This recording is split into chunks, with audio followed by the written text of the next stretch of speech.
This is Jose Molina, and he's going to talk about more problems with home automation stuff. Let's give him a big party track welcome.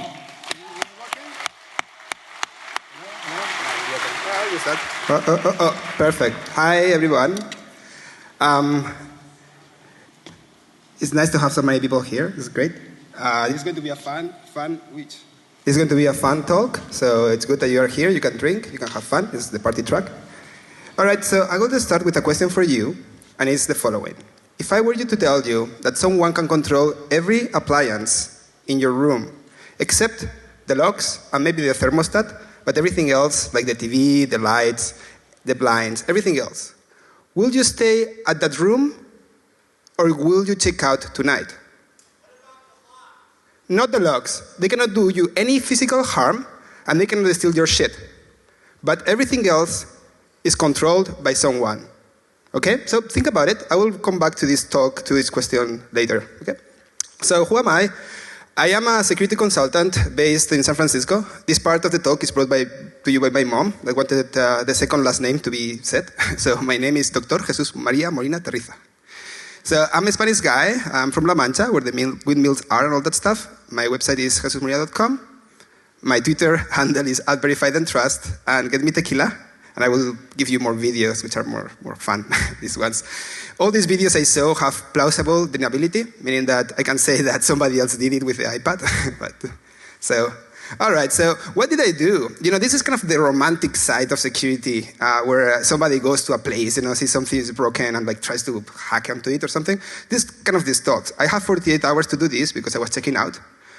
And in the process, I was able to control 200 plus rooms at a 5-star hotel by abusing an insecure home automation protocol. So I was able to raise the blinds, the TVs, switch on everything in 200 plus rooms. While I was a guest in the hotel in China. Okay, so give me credit for this, because it was kind of scary. Okay, so. And I did not hack anything, I abused something, okay? So that's also different things. And the good thing is this is like a story with a happy ending, right? Because I talked with Starwood and they were okay with this talk. Actually, they supported it. They say, go ahead and do it. I talked with the CIO. By the way, that was the most awkward talk in the world. It was like, my lawyer was in the phone with me, his lawyer was in the phone with him. We were like, hi, how you doing? We know you did something in our hotel. Explain a little bit what it was. But the fact is that they disabled the system right away, and they have changed the policy on all their hotels, which are the Sheratons and the St. Regis, because of this. So they did, the correct steps, and they have been like very good at that. Well, let's go to the talk. So the hotel is the St. Regis ShenZhen. The St. Regis, the ShenZhen is the Silicon Valley of China, so it's this city. The hotel is up there in the 20 top stories of a skyscraper, beautiful place. So this is kind of like Die Hard 3 take over Die Hard 1, so it's just the hacker wasn't. But the feature of the hotel, except that really caught my attention, was an iPad. This iPad is able to appears in every room, and is able to control every feature of the room. So the iPad comes in every room, and with the iPad you can raise the blinds, switch on the lights, and put the music on, switch on the channels of the TV, all that stuff, right? So I was there in the room, and it's like, okay, so can I control the room with my laptop rather than with my iPad? So the first thing I did is I said, like, well, what is communicating between the iPad and the things in the room? So the iPad is open to inspection and tampering. So I just browse the iPad, and check where was the iPad connected to. And the iPad was connected to the guest network of the hotel. If you've been in a hotel, the guest network is open. You can switch to it. You have to pay for the internet, but you can be neighborly with all the other people connected to. So the guest network is open to inspection and tampering. So the automation protocol these guys used from the iPad to every fixture in the room needs to be secure. Well, it was not. So hence the talk here. All right, so I checked what was sending the iPad to every device, and I found out it was UDP telegrams to a single port. So I went ahead and checked in the internet what was this port about. And it turns out that there was KNX. Who in this room knows what KNX is? No one. No one's going to exist. All right, so KNX is a super extended protocol for home automation in Europe and China and Asia in general. This is really, really extended there because it's a standard. In China, KNX is the only home automation standard. So if you want to make a building or an airport, you have to deploy KNX. So this is kind of serious. It was created in the 1990s. And it's very simple to deploy. You can see there, this is an actuator. So basically, you plug all the devices to the actuator. And there is another wired, so this is a wired protocol, another wire that you can send messages to switch on the lights, raise the blinds, and everything, right? So it's an open standard, and when open means closed. And that's another interesting fact here, right? The first time I saw this, I was like, okay, so I will go to the internet and download the standards and see what happens. But you have to pay 1,000 euros to download the standard. And that's an open standard, okay? So, but the KNX people decided to give the standard to universities. So universities created open source clients. And that's how I was able to understand the standard, by checking all these clients, looking at the code, and then I could make out what was going on there. And another fun fact is that there is absolutely no security. Okay, so this is interesting. This protocol was created in the 1990s, where there were physical security around all these wires, so they didn't need to put any security. However, they decided to create an evolution of the protocol called KNX IP, which is enveloping the KNX messages with IP frames, but didn't put any security either there. And that's known since 2006. Right?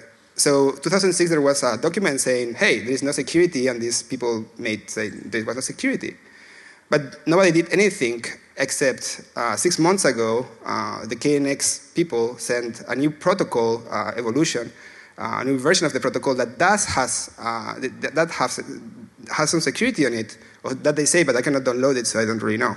Well, if you have 1,000 euros, I can check it out. But all right, so how this works, okay? So how this work in the hotel? So every room had a single IP. That's the IP that I saw that they were communicating to. And that's a KNX IP router. This KNX IP router, what it does, it converts this IP information into KNX information. KNX, it's a wire protocol, so all this goes after that through wires. And as you see, the wire protocol, KNX, have different way of forming the addresses. There are like 3 numbers. The first number there, you see like 3 numbers with the slashes. The first number is the area line. The second number is the area number. The second number is the line number. And the third number is the device number, okay? So as you see there, like a light will have like 2, 2, 2, and a TV will have 2, 2, 3. So it's kind of easy to guess, right? All right, next is like the rest of the hotel. So the rest of the hotel, if I want to connect to another room, you see the difference there. Like there was another IP address. That room is 777. The next room is 7778. If you see the IP address is correlative or so. And then if you look at the device numbers for each device, there's like 222. In the room 7778, there was like 232. Okay? So it was a little bit more difficult than that. There's different floors. Some of them have KNX or not. But I went to different rooms, and I basically was able to tell what was the next number for each room. So I was like, I have a map for each IP address and room. Oh, nice. That's maybe for me. All right. So the protocol. So now I know that that every room has an IP address. That every device in every room has an address too, right? So the only thing I need to do now is to code the protocol. And the protocol goes like this, I send a connect request to the IP address. It says like, hey, yes, okay. And they give me like a window of that I have to use after that. I do a connection request, and it sends back a connection response saying, hey, yeah, that's good, you're connected to the KNX network.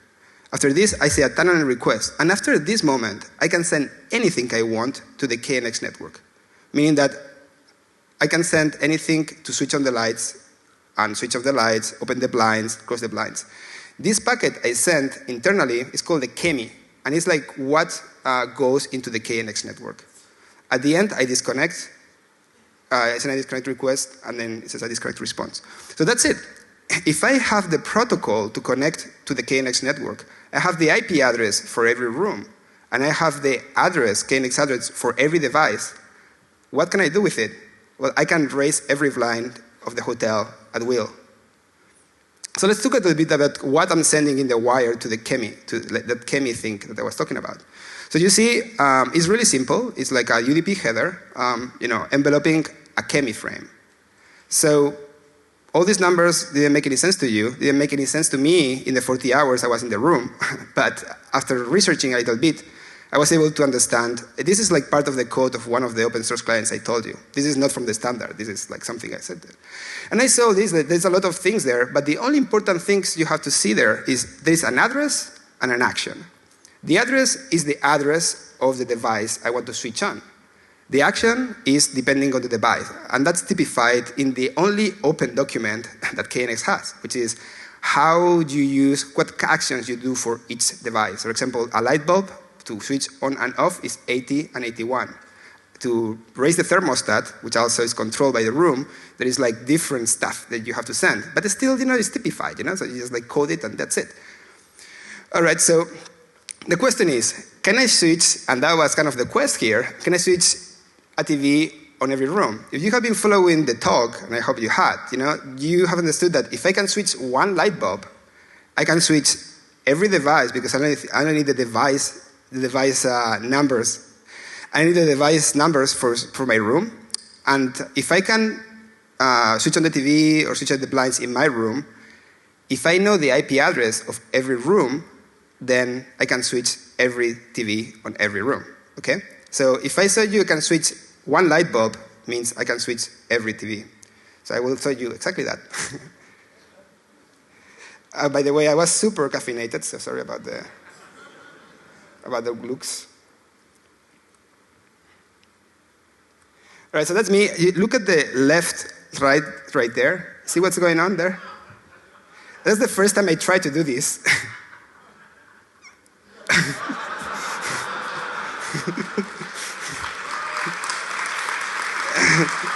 So that's happiness of not being caught. All right, so I was recording this for the posterity, so I wanted to record this. All right, so you see the light bulb right there. I used to like the smallest light bulb because it was also the brightest, so it was easy. I have other videos with me, like raising the blinds, switching on the TVs, but I think this is the fastest to show. Also, it says my. So see, the light goes on and the light goes off, and I'm using my laptop to do this. I just see that was like after a whole night of working on this, I had to code my own protocol and stuff, Okay, let's go back. Oh. All right.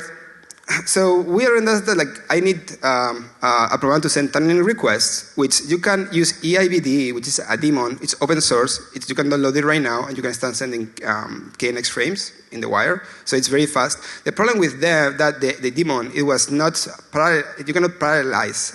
It works because it connects with a single IP address. And I said I wanted to have the power to raise every TV, so I had to code my own in Python. It was really simple. It's a very simple protocol. It's like a three-way protocol.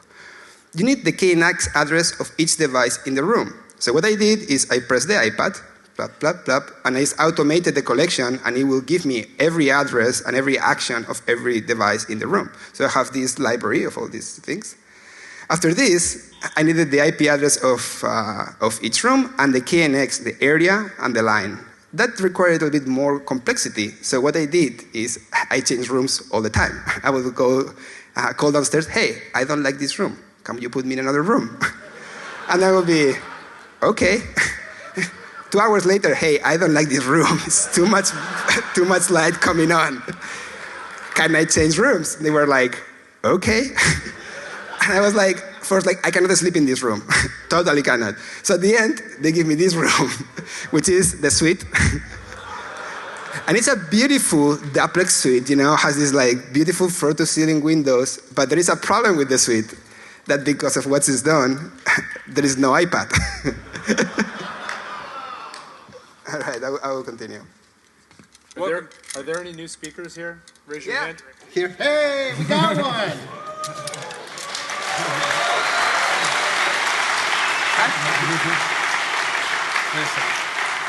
So what do you think of foam hinge?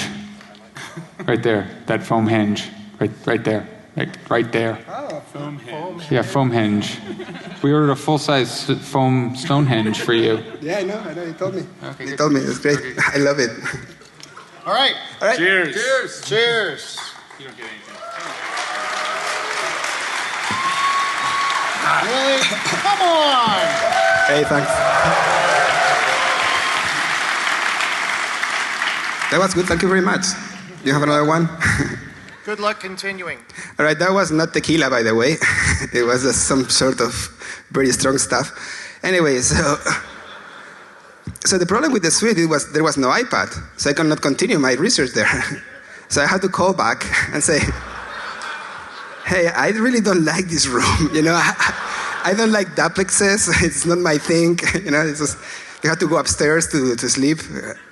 So they changed my room again, but the hotel manager came, and I was like, hey, what's your problem?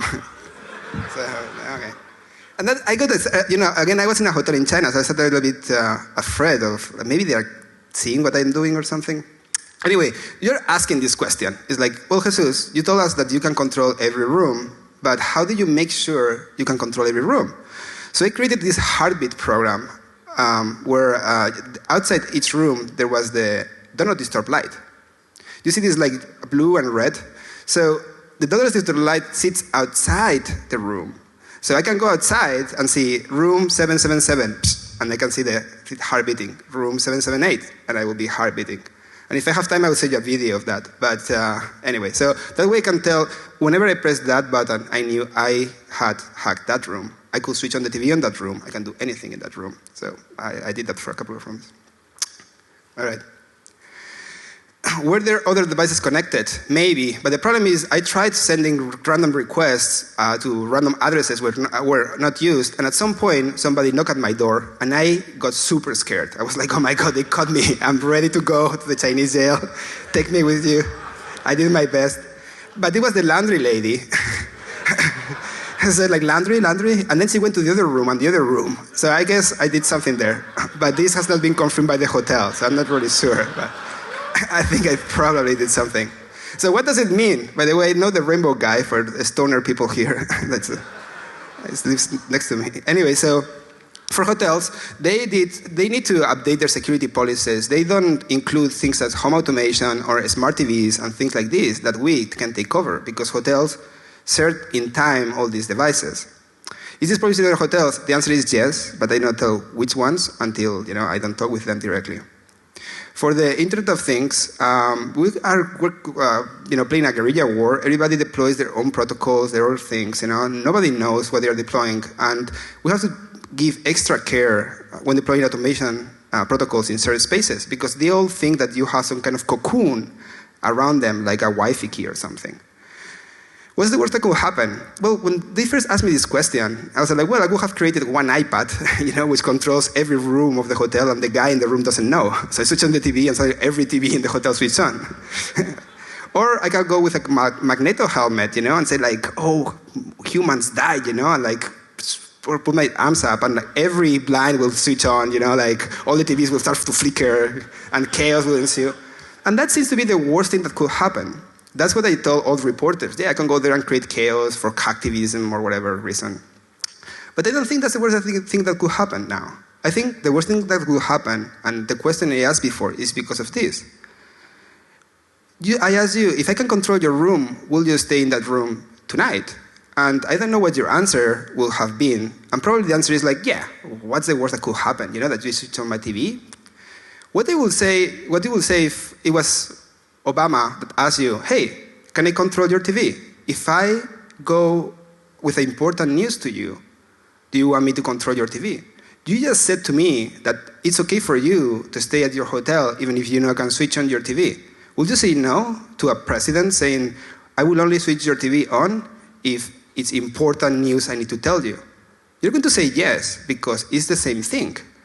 You are just like, give me power over your TV, just implicitly. You're going to say no to somebody that has a reason to do this, not me, like switching on your TV for sports. And people don't care, and that's the worst thing that could happen. I talk with so many reporters, so many people about it, and always ask me the same question. I don't care. You switch on my light bulb, I don't care. Switch on my TV, it's okay. You know, like, you are not making any harm to me, you are not stealing any shit from me. So go ahead, it's not a problem. This is not a big security problem. Well, I digress. It's not a big security problem because I cannot do harm to you. But, you know, at the end is your peace of mind, which I'm playing with. So be careful. Right, thank you very much. And just find me here. Bye.